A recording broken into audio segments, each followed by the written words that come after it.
Hey there, Sharon Horne-Ellstrom here, just wrapping up the Women Business Owners Supersize Your Business Summit, all about customers. And I wanted to pop online and answer any questions that there are and just talk about a couple of things. As you can see, I've got my lovely Saturday ponytail on because women business owners, not necessarily unlike our male counterparts, but unlike our male counterparts, have a lot of different roles we need to play.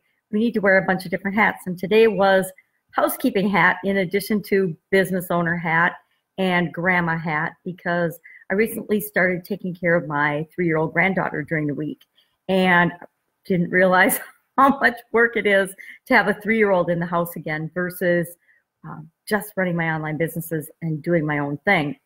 And all of us women business owners, I don't know, each of our situations are unique but so similar.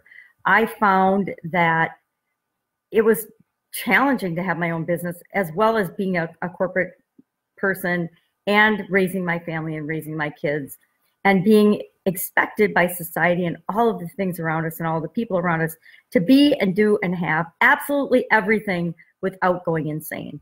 And there were a lot of days when, you wonder how on earth you got it all done. I look back now as I'm watching my granddaughter. I gotta put my coffee down, it's really hot.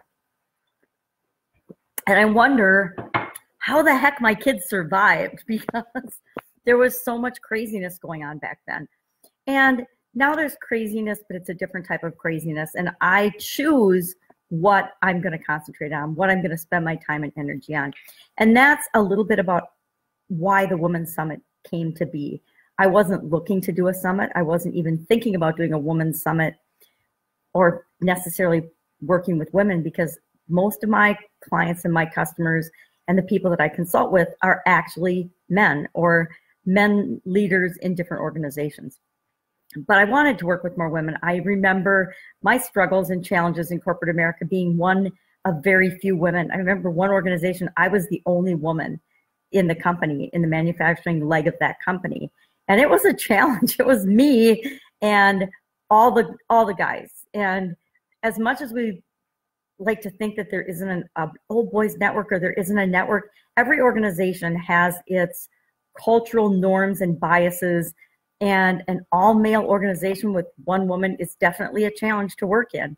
Now, it helped me to develop some thick skin, which has served me well in both my corporate life and my, running my own businesses. But it's also hasn't necessarily made me popular. Not that popularity is what we're after. So the Women's Summit, the speakers on this Women's Summit have been absolutely phenomenal. We're talking all about customers. And as I was thinking about all of the speakers over the last 3 days, and I've had the pleasure of interviewing them all over the last month and a half, so I got an in-depth discussion. In addition to what we talked about in the interview, I had at least a few minutes with each woman to ask other questions and get some other insights and get to know them better. A lot of them have been my friends for many years, some of them I just met. But they all shared incredible wisdom, and I really got a renewed hope for women helping women. Because in corporate America, it wasn't always women helping women, at least in the organizations that I worked in. But I find that there is this camaraderie, and people, and it's not just women, people like to help other people out. The more successful they are and the more success they've found, it seems like the more willing they are to share their wisdom, share their knowledge, and help people out and give them a leg up. I love helping people to not make all of the mistakes that I made in my businesses and in my career and in my life in general, because it's all interrelated. Our lives and our businesses and our jobs and what we do for a living, it's all connected. And if we're struggling in one area of our life, we're often struggling in other areas of our life as well. It would be nice to sit here and say, oh, my life is perfect in all areas, but it's not. I'm like every other human being, a work in progress. As long as I'm continually getting better from today to tomorrow to the next day, then I feel like I'm moving in the right direction. So some of the false beliefs and the things that I really was surprised at, or the things that people had questions about during the summit, were this underlying belief that well, maybe that they're not on the right track, or that they aren't targeting or being clear enough with their customers. I found I've experienced that in the past as well. And if we're not clear with who we're wanting to work with and who we can help, then the people that we're trying to reach don't see us because our message is foggy, and we just get lost in all the noise of everyone else out in the world, not just on the internet and online, but in the world. I found that in some of my past experiences, the more clear I was about what I had to offer and how I could help people, the easier business just kind of came our way. We discovered that with the Italian food business, that all we did was manufacture and sell Italian food. That didn't appeal to everybody, so we weren't trying to have everybody enjoy it and buy it. Only people that liked handmade Italian food. And by focusing in and narrowing in that area, that niche of the food industry, which is huge, by the way, it was easy to find the people that we could best serve and that would benefit the most from our products and services. And that's true of everything. There's this, I'm gonna grab my coffee again. It's super hot, so I'll probably burn myself, but I'm very thirsty tonight. It's all the dishes and packing and moving I've been doing.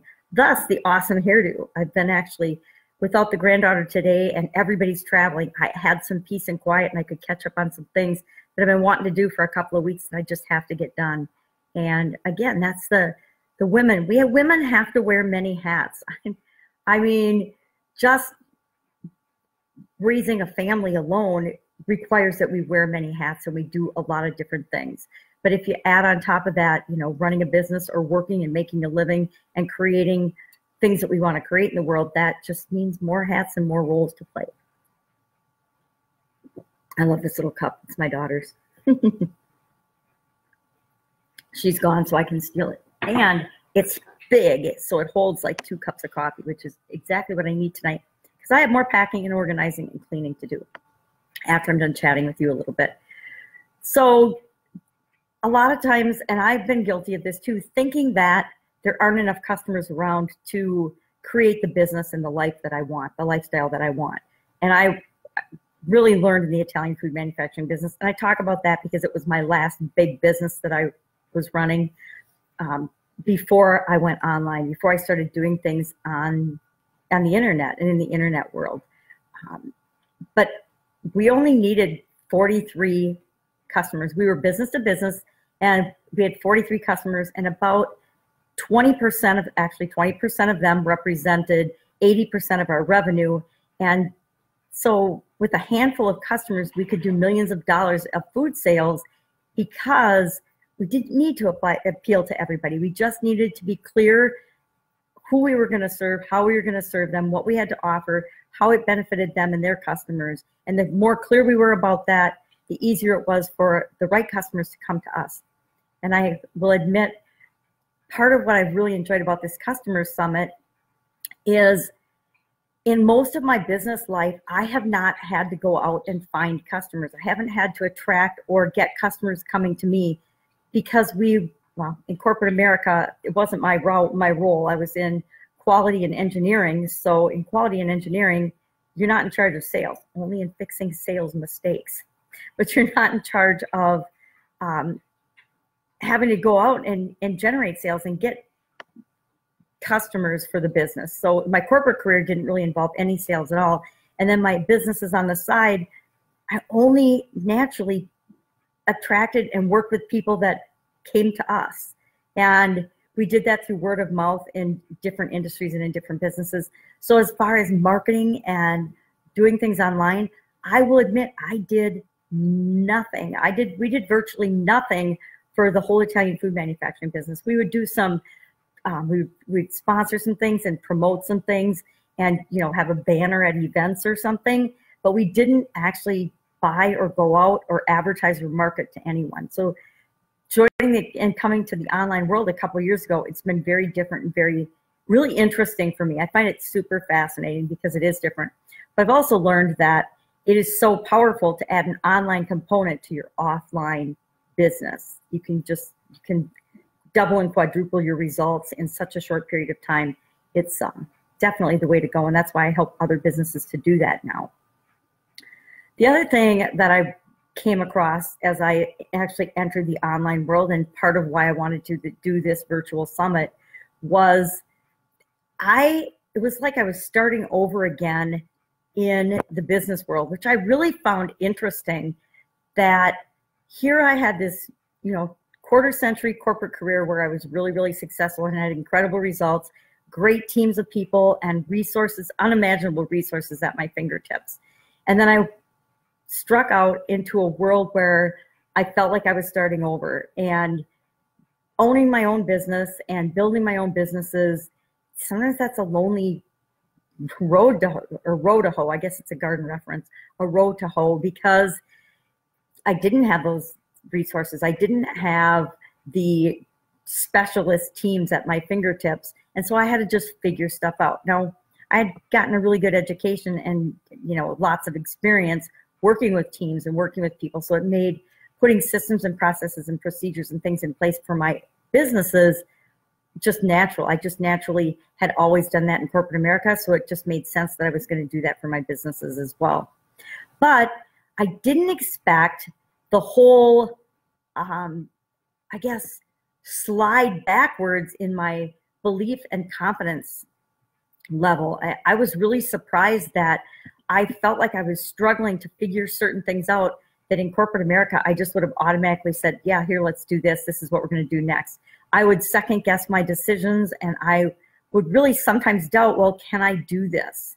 And, there's days when you're running your own businesses that you want to quit, that you want to just say, is this worth it? Is this being 100% responsible for absolutely every aspect of this business and all of the people that are helping and supporting and are, in the case, we had a lot of employees. Sometimes you have a few employees, sometimes you have a lot, but when you have other people's well-being and livelihood in your hands, it's a huge responsibility. And there were days and there were times and there were bad business partners and there were dumb decisions I made, and that would lead to results that I would sometimes say, is this worth it? It's funny, after, I don't know, it's been years now, my mom still says, well, why don't you just go get a job? And I think that's funny. I laugh now. It used to hurt my feelings a little bit because she didn't understand or have any clue what I did. Even in my businesses, in my manufacturing businesses, she didn't know what I was doing. And so I would get my feelings a little hurt thinking, geez, you don't know that I've had my own business and we're doing this for, 10 years now. Okay, whatever. And with the online stuff that I started in 2017, my family has even less idea of what I do. They know that I make Facebook Live videos in my pajamas or my robe, which horrifies them. And it's okay because they don't watch. And I think once in a great while, they'll watch one of my videos. My mom will like my videos here and there. But for the most part, my family doesn't watch my videos. But they're not my target audience, so I'm perfectly happy with them not watching my videos. And that way I can leave and use examples from my life and my experience and my growing up. And I know that they're not going to watch them and get offended, because heaven knows we don't want to offend our family because we love them. I'm rambling today. I think it's been a long day. Housework has that effect on me. I miss the housework gene when they were handing them out. So I was really surprised at having to learn things over again, and not learn things, learn things over again, learn lessons again that I thought I'd already learned in terms of, can I do this? Now I know I can pretty much do anything I set my mind to, but you still have that few instance of doubt that you have to address and say, yes, I can do this. I can see that this is possible. There's tons of other people doing this. I can do it too. Now I'm supposed to be talking about all of this with respect to customers because that's what our Women's Summit is about. So with customers, it was a little unique because when I first got started, and why I've learned so much in this summit personally, is because I didn't really know how to attract customers. Now, I've learned in the last couple of years because I joined an organization called ClickFunnels, became a certified partner, and one of the things that ClickFunnels allows us to do really, really well is to attract customers to us. And that was, a huge, it's like more than a college education in training, just becoming a certified partner for them. Now they've since stopped doing that program because their going different directions. Their goal is to be $1 billion company. And as such, they didn't want to have certified partners, which I totally get from a business perspective, but I'm still a certified partner. And it got me the structure and the skills and the detailed level of skills that I wanted to use that software. And that also helped to bolster my confidence, knowing that I have this skill set that allows me to do things online that a lot of other people struggle with or can't do, or that I can help a lot of people with if they are struggling. And then the last thing that I was surprised that a lot of women brought up as part of this conference and had questions on was the whole topic of competition. And I think that, and then there's one other thing too, the other topic that I was surprised at that came up, and I realized that it has affected me as well, is women have a greater propensity or a greater need for permission. And I don't know if that's, I'm sure it's not true across the board, but I was triggered to remember a story from when I was in first grade again that I had totally forgotten about by one of the speakers. And it is the whole, how we are indoctrinated to ask permission, and we're more apt to fall in line with the rules and asking permission than men are. Men just go out and they say boys will be boys and they do their own thing, where we women seek approval of other people and permission, I think, a lot more frequently than men do. So that was kind of an aside one. But then the other one was the whole topic of competition. Women tend to, and I'm sure with organized sports, I mean, I went to school in an era where we didn't have a ton of organized sports for women. We were just starting to get some. We had tennis, we had swimming, I guess we had a lot. Tennis, swimming, track, volleyball, and basketball. I'm like 5'1.5" on my tippy toes. So definitely basketball and volleyball weren't even an option for me. I didn't even remember that we had that basketball and volleyball, but it was in the yearbook, so we must have had it. And I think that women, we deal with competition differently than men. We tend to, again, I'm making based on my opinion, my observations, we tend to shy away from competition and be more afraid of it than we really need to be. And the biggest thing I learned about competition from all of the women speakers and was really reinforced for me is if you are authentically being yourself and if you are putting yourself out there, you will attract the people that you are here to serve, that you're here to do business with. And when you're being yourself and putting yourself out there and attracting the people that are right for you and you are right for them, there is no competition. There is nobody that can compete against me doing what it is that I do best with the business owners that I attract and that I work with. Now, a lot of people are not attracted to an old lady in her bathrobe or in her pajamas or with her messy ponytail, and that's perfectly fine. It doesn't mean that I am any less capable than somebody who shows up in a business suit or has cleavage, because that seems to be the way a lot of it goes online these days. I don't know, scary to me, maybe because I am old, but that's part of my filtering tool. That's part of my persona. It's who I am, and it shows based on the years of experience I've had what's important to me. I want to work with people that want to create the lifestyle that they want for them. I want to attract customers to me who have the same core values and the same work ethic and the same beliefs, and not the exact same, but the same core values as I do, because that's how we determine that there's a fit and that we should be working together. And whatever type of business that you're in, that's important. It's important to like your customers. It's important actually to really love and appreciate your customers. And there's businesses that don't, but they don't last very long. There's a reason that 95% of businesses fail, and there's a lot of reasons, but I would contend that the number one reason is they're not serving their customers well. They're not serving a group of people well. And if you're not willing to do that, if you're not willing to figure out who it is that you can best serve by helping them solve problems and making their life better in some way, shape, or form, if you're not willing to value them and what they bring to the table, understanding that without customers we have no business, then you probably don't deserve to last a long time and have a successful business. So those are just some of the things I'm thinking about tonight as I'm avoiding more housework and making some dinner.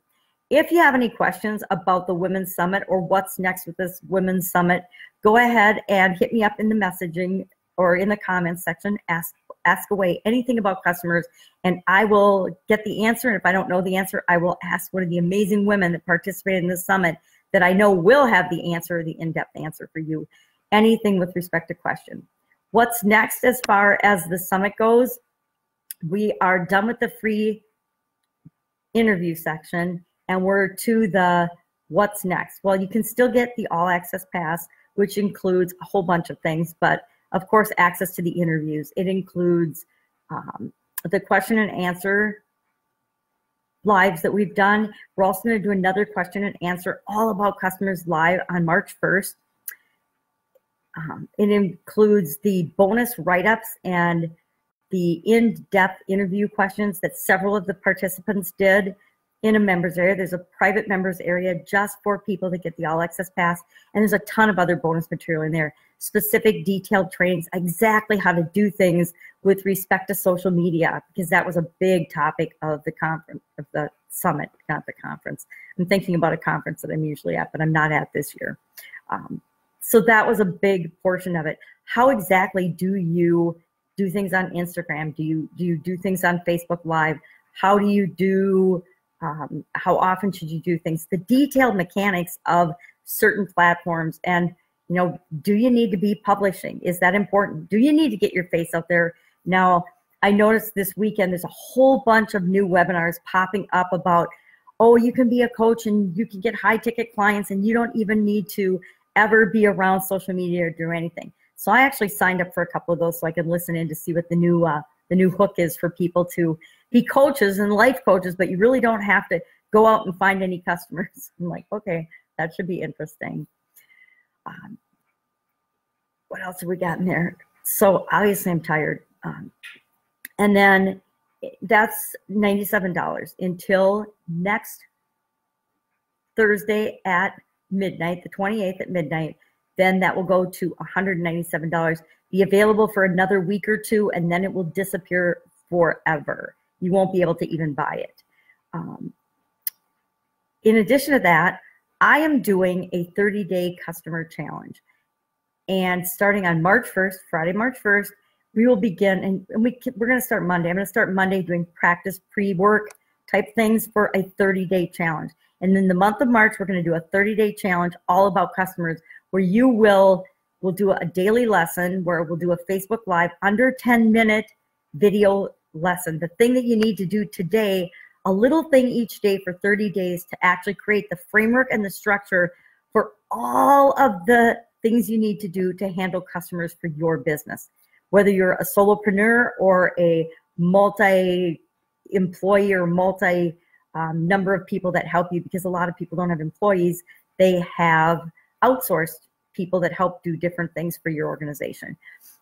However you've got it set up, attracting customers. How do you find customers? How do you attract them? How do you get them and win their business in the first place? And we need, then how do you get them to come back? How do you create raving fans and lifelong customers? How do you communicate with them? What do the communication look like? And so I've got a huge membership area built on different trainings for that, daily lessons. Then you'll have a daily action item, something that you'll do every day. It won't be a big 2-hour thing. It'll be okay, it's going to take you, excuse my nose. It'll take you 20 to 30 minutes max each day to do a little component and piece to set the framework in place for your organization, so that you've got it set up for your company now and in the future. Whatever you want to create your business to be, you'll have the framework set up. You'll have the processes and the procedures documented or written down, because I personally think things have to be written down. And you don't have to agree with me, but you have to have a way or a method of doing each of these tasks for your business in order to continue growth, to speed up your growth, and to be successful, to create the business that you want. I say supersize your business, but by that I mean grow your business or create whatever type business supports the lifestyle that you desire, the lifestyle that you want. So the purpose of the 30-day challenge is to create this system and this framework, and to get you more customers, to get your customers coming back and spending more with you on whatever frequency you decide. So we'll talk about loyalty programs and things like that.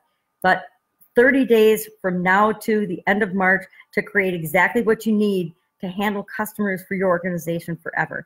And you get to decide, what are you going to continue to be hands-on with, and what are you going to delegate to other people? Because once you have a method of doing something and a framework that everyone understands in your organization, then you can delegate pieces of it. So you're not tied to doing absolutely everything yourself.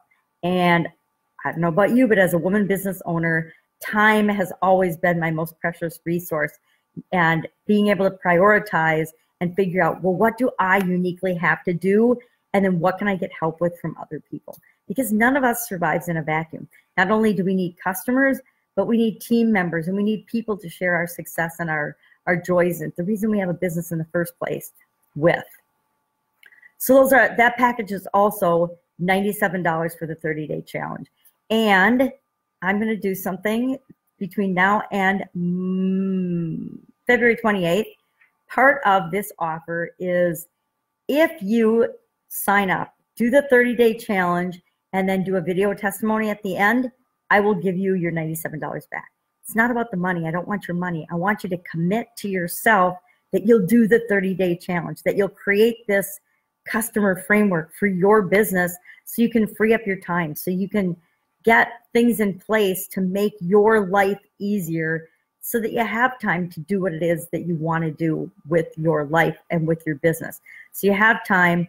I will admit, when I was doing my own businesses, I had my own business. Part of my why was because I wanted to be able to spend more time with my kids and more time with my family.